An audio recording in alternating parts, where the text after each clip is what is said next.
नमस्कार। विश्व न्यूज़ 24/7 का हर दर्शकों को सादर प्रणाम, जोहार सलाम। दोस्तों, किसी भी जंग में दो तरह का देश होता है। एक वो जो हथियार उठाता है, दूसरे वो जो बातचीत की मेज सजाता है। पश्चिम एशिया की मौजूदा लड़ाई में कतार, ओमान और पाकिस्तान ऐसे ही देश थे जो अमेरिका और ईरान का बीच कम्युनिकेशन बनाए रखने की कोशिश कर रहे थे, लेकिन अब तस्वीर बदलती दिख रही है। कतर पर मिसाइलें गिर रही है। पाकिस्तान सऊदी अरब को लेकर खुलकर ईरान को चेताने लगा है। मध्यस्थों के मोर्चे पर ओमान की भूमिका भी कमज़ोर पड़ने लगी है। ऐसे में सवाल ये उठ रहा है कि क्या ईरान सिर्फ अपने दुश्मनों से लड़ रहा है या फिर वो उन देशों को भी खुद से दूर कर रहा है जो अब तक उसके लिए सबसे अहम कूटनीतिक पुल बना हुआ था।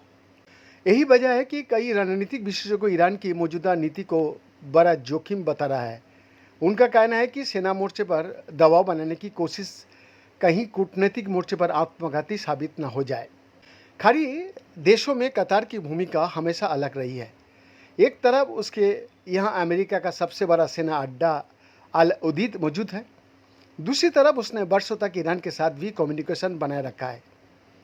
अमेरिका और ईरान के बीच जब भी तनाव बढ़ा, कतर अक्सर दोनों पक्ष के बीच बातचीत का जरिया बना। लेकिन हालिया संघर्ष में इसी कतर पर ईरानी मिसाइल ड्रोन से हमला कर रहा है।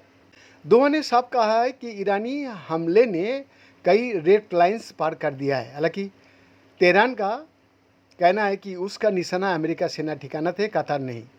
लेकिन कतर इसे अपनी सुरक्षा पर खतरा मान रहा है।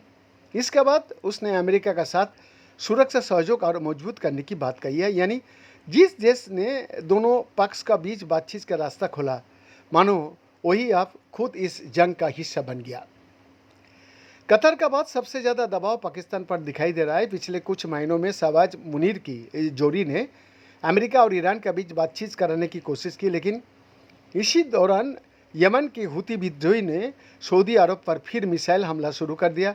यहीं से पाकिस्तान का मुश्किलें बढ़ गई। दर्शक, रणनीतिक मामले के जानकारों का मानना है कि ईरान पूरी खाड़ी क्षेत्र को ये मैसेज देना चाहता है कि अगर उसके खिलाफ सेना कार्रवाई होगी तो उसका असर सिर्फ अमेरिका या इसराइल तक सीमित नहीं रहेगा। स्टेट ऑफ हॉर्मुज पर नियंत्रण की उसकी कोशिश भी इसी रणनीति का हिस्सा मानी जा रही है। दर्शक, अभी ईरान ये चाहता है कि इस समुद्री रास्ते से गुजरने वाली जहाज़ उसकी शर्त के मुताबिक चले, लेकिन इसी रणनीति का दूसरा पहलू भी है।